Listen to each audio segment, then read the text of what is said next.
Retirement की चिंता हर किसी को होती है। हर कोई चाहता है कि बुढ़ापे में पैसों की टेंशन ना रहे, अपनी दवा और बाकी ज़रूरी खर्चे आसानी से चलते रहें, किसी के ऊपर डिपेंड होने की ज़रूरत ना पड़े। और इसी के लिए बनाया गया था एनपीएस यानी कि नेशनल पेंशन सिस्टम, ताकि आपको बुढ़ापे में फाइनेंशियली किसी तरह की परेशानी ना हो। लेकिन क्या आप जानते हैं कि अब एनपीएस में इतिहास का सबसे बड़ा बदलाव करने की तैयारी शुरू हो गई है। हाल ही में हुए जीएसटी रिफॉर्म की तरह ही अब सरकार एनपीएस रिफॉर्म की तैयारी में है। 2004 से जब से एनपीएस की शुरुआत हुई है, जब से एनपीएस लॉन्च हुआ है 2004 से, तब से लेकर आज तक इतने बड़े सुधार कभी नहीं हुए। और अगर ये सुधार लागू हुए, ये बदलाव लागू हुए, तो एनपीएस ना सिर्फ म्यूचुअल फंड्स को टक्कर देगा, बल्कि लाखों प्राइवेट सेक्टर एम्प्लॉइज के लिए रिटायरमेंट की तस्वीर ही बदल कर रख देगा। आज की इस वीडियो में हम आसान भाषा में आपको समझाने की कोशिश करेंगे कि आखिर एनपीएस में क्या क्या नए बदलाव किए जाने का प्रस्ताव है, क्यों सरकार और पेंशन रेगुलेटर पीएफआरडीए इन बदलावों पर विचार कर रहे हैं, और इसका सीधा असर आपके रिटायरमेंट और पैसों पर कैसे पड़ेगा। इस सब पर डिटेल में बातचीत करेंगे। और सबसे पहले आपको ये बताते हैं कि आखिर एनपीएस है क्या। एनपीएस, जैसा कि हमने आपको बताया कि नेशनल पेंशन सिस्टम, इसकी जो शुरुआत है वो 2004 में हुई थी। और इसका जो मकसद था वो ये था कि लॉन्ग टर्म में सेविंग्स और रिटायरमेंट में आपको एक स्टेबल इनकम मिल सके। आप इसमें जो पैसा लगाते हैं हर महीने या सालाना, जो भी पैसा आप इसमें इन्वेस्ट करते हैं, वो पैसे इक्विटी, बॉन्ड या फिर गवर्नमेंट सिक्योरिटीज़ में इन्वेस्ट होते हैं। रिटायरमेंट पर आपको एक लमसम अमाउंट मिलता है और बाकी से एन्युटी प्लान आपको खरीदना पड़ता है, जो आपको हर महीने पेंशन देता है। लेकिन प्राइवेट सेक्टर में इसकी जो पॉपुलैरिटी है वो ज़्यादा नहीं है। अब क्यों? इसके पीछे 3 बड़े कारण हैं। पहला जो बड़ा कारण है वो ये कि इसमें टैक्स बेनिफिट्स जो हैं वो लिमिटेड हैं। चार्जेस जो हैं उस पर एक स्ट्रॉन्ग कैप है, सख्त कैप लगा हुआ है चार्जेस के ऊपर। और जो इसके ये जो प्रोडक्ट है वो ज़्यादा फ्लेक्सिबल भी नहीं है, जिसकी वजह से प्राइवेट सेक्टर के जो एम्प्लॉयज़ हैं उनमें एनपीएस ज़्यादा चर्चित नहीं है।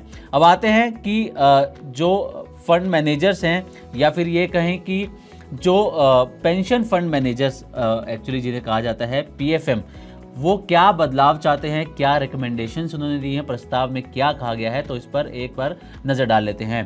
तो द फिनप्रिंट की रिपोर्ट के मुताबिक पेंशन फंड मैनेजर्स ने जो सुझाव दिए हैं वो ये हैं कि जो स्टॉक्स में, अगर स्टॉक्स की बात करें कैटेगरी के हिसाब से, तो अभी जो इन्वेस्टमेंट है एनपीएस में वो टॉप 200 कंपनीज में या टॉप 200 स्टॉक्स में होता है। लेकिन प्रस्ताव में ये मांग है कि टॉप 500 स्टॉक्स या फिर यूं कहें कि टॉप 500 कंपनीज में इसके इन्वेस्टमेंट हो, यानी कि इसका दायरा जो है वो बढ़ाया जाए, टॉप 200 से दायरे को बढ़ाकर टॉप 500 किया जाए। इसी के साथ अभी तक जो एनपीएस में आप पैसा डालते थे उसका जो इन्वेस्टमेंट होता था वो गोल्ड और सिल्वर में नहीं होता था, लेकिन जो अब प्रस्ताव दिया गया है उसमें गोल्ड और सिल्वर को भी इसमें शामिल करने की मांग की गई है। इसी के साथ मल्टी एसेट फंड्स, इसमें भी अभी तक आपका पैसा नहीं जाता था, और अब जो नया प्रस्ताव है उसमें भी ये कहा गया है कि एनपीएस का एक हिस्सा जो है वो मल्टी एसेट फंड्स में भी जाना चाहिए। एआईएफ, रीट्स या इनविट्स, ये एसेट क्लास ए जो मौजूदा निवेश होता है वो एसेट क्लास ए में होता है, लेकिन अब नए प्रस्ताव में कहा गया है कि एसेट क्लास सी और ई में भी, ई को भी इसमें जोड़ा जाए और इसमें भी निवेश किया जाए। अब बॉन्ड्स में कुछ 3 एक बड़े बदलाव हैं। क्या क्या है बॉन्ड्स में? पहला तो ये है कि अभी जो मौजूदा निवेश होता है एनपीएस में, उसमें 2 इशूअर रेटिंग लगती है, लेकिन जो नया प्रस्ताव है उसमें सिंगल इशूअर रेटिंग भी, उससे भी काम चल सकता है, इसकी मांग की गई है। इसी के साथ स्पॉन्सर रेटिंग फिलहाल ज़रूरी है, लेकिन जो प्रस्ताव है उसमें ये कहा गया है कि स्पॉन्सर रेटिंग की ज़रूरत नहीं होनी चाहिए। तीसरा ये कि 3 साल की रेजिडुअल मैच्योरिटी फिलहाल इसमें होती है, और जो प्रस्ताव है उसमें ये कहा गया है कि कोई भी रेजिडुअल मैच्योरिटी ना हो। अब आप सोच रहे होंगे कि आखिर ये रेजिडुअल मैच्योरिटी, जो ये शब्द बार बार आ रहा है, ये होता क्या है? तो आपको इसके बारे में थोड़ा सा बता देते, समझा देते कि रेजिडुअल मैच्योरिटी आखिर होती क्या है। तो इसका मतलब यह है कि जब कोई कंपनी या सरकार बॉन्ड इशू करती है या अपने कोई फिक्स डिपॉजिट लोन लिया हुआ है आपने कोई, तो उसकी एक मेच्योरिटी डेट होती है, चाहे वो 5 साल उसकी मेच्योरिटी हो, 10 साल मेच्योरिटी हो, 15 साल मेच्योरिटी हो, तो ऐसे एक फिक्स मेच्योरिटी उसकी डेट होती है। चाहे जैसे कि आप एफडी भी करते हैं तो आप उसकी एक मेच्योरिटी होती है कि आप 5 साल के लिए एफडी कर रहे हैं या आप 7 साल के लिए कर रहे हैं, 10 साल के लिए कर रहे हैं, तो एक मेच्योरिटी डेट सभी में होती है। लेकिन बीच में किसी भी समय अगर आप देखो कि अब उस मेच्योरिटी तक कितना समय बचा है, तो उसी को रेजिडुअल मेच्योरिटी कहते हैं। यानी कि मान लीजिए कि आपका जो मेच्योरिटी पीरियड था वो 10 साल था, अब उसको 7 साल पूरे हो चुके हैं, अब बचे हैं 3 साल, तो इसी जो 3 साल बचे हुए हैं इसी को रेजिडुअल मेच्योरिटी कहा जाएगा। एक एग्जांपल भी आपको देते हैं। मान लीजिए कि एक बॉन्ड 10 साल का है और 2020 में ये इशू किया गया था, अब चल रहा है 2025, यानी कि 5 साल इसको बीत चुके हैं और अब 5 साल इसके बचे हुए हैं, और जो 5 साल बचे हुए हैं उसे ही रेजिडुअल मैच्योरिटी यहाँ पर कहा जाएगा। तो ये होती है रेजिडुअल मैच्योरिटी। अब हमने नज़र डाली थी कि क्या कुछ मांग जो है वो पेंशन फंड मैनेजर्स ने की है, क्या बदलाव वो चाहते हैं। अब और भी कुछ अहम बदलाव हैं जो पेंशन फंड मैनेजर्स चाहते हैं। तो द फिनप्रिंट की रिपोर्ट के मुताबिक पेंशन फंड मैनेजर्स की ये भी डिमांड है कि जो इक्विटी में इन्वेस्टमेंट लिमिट है अभी वो 75% है एनपीएस के अंदर, यानी कि 75% हिस्सा आप इक्विटी में इन्वेस्ट कर सकते हैं एनपीएस का, लेकिन इसे बढ़ाकर 90% करने की मांग की गई है नए प्रस्ताव में। इसी के साथ अल्टरनेटिव इन्वेस्टमेंट फंड्स और गोल्ड सिल्वर ईटीएफ्स में भी पैसा लगाने की मांग है, जैसा कि इसके बारे में हमने आपको बताया भी कि गोल्ड सिल्वर को भी जोड़ने की बात इसमें कही गई है।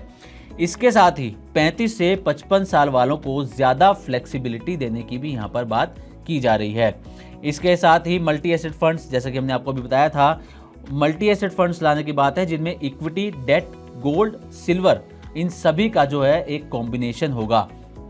इसके अलावा म्यूचुअल फंड्स की तरह ही एक सिंगल टीईआर ये भी लगाने की बात की गई है। अब इस पर सिंगल टीईआर क्या है, इस पर आपको थोड़ी सी एक बार डिटेल दे देते हैं कि सिंगल टीईआर की क्या मांग है। दरअसल अभी एनपीएस में चार्जेस कंट्रीब्यूशन लिंक्ड हैं, यानी जितना कंट्रीब्यूशन उतना कमीशन।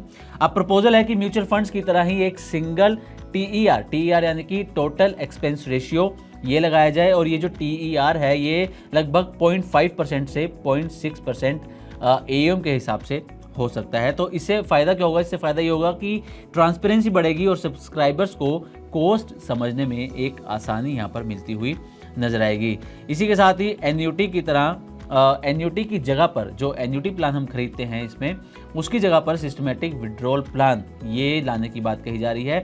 इससे रिटर्न्स आपके बेहतर होंगे और फ्लेक्सिबिलिटी इसमें ज़्यादा मिलेगी, क्योंकि इंश्योरेंस कंपनीज की एन्युटी रेट्स जो है वो कम होते हैं। इसलिए SWP जिसको हम कहते हैं सिस्टमेटिक विड्रॉल प्लान, इससे आपको फ्लेक्सिबिलिटी ज़्यादा मिलेगी और रिटर्न भी ज़्यादा अच्छे मिलेंगे।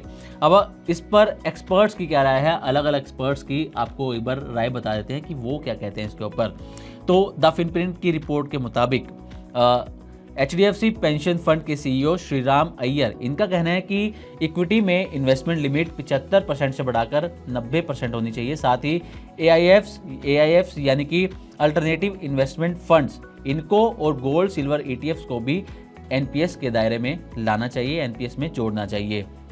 इसके अलावा SBI पेंशन फंड के CIO संदीप पांडे, इनका कहना है कि एनपीएस में मल्टी एसेट फंड और टारगेट मैच्योरिटी फंड भी जरूरी हैं, इनको एनपीएस में जरूर शामिल किया जाना चाहिए। इसके अलावा ICICI पेंशन फंड, इसके CEO सुमित मोहिंद्रा ये कहते हैं कि डिस्ट्रीब्यूशन और चार्जेस का मॉडल बदलना फिलहाल ज़रूरी है और म्यूचुअल फंड्स की तरह ही सिंगल टीईआर इसमें होना चाहिए, जैसा कि अभी हमने आपको टीईआर के बारे में बताया भी था। इसके अलावा सेबी रजिस्टर्ड इन्वेस्टमेंट एडवाइज़र हर्ष रुंगटा, इनका कहना है कि एनपीएस तभी ग्लोबल लेवल पर प्रासंगिक बनेगा जब इसमें फोर्स्ड सेविंग्स या टैक्स डेफरल जैसे बड़े बदलाव होंगे, तभी ये ग्लोबल लेवल पर प्रासंगिक होगा।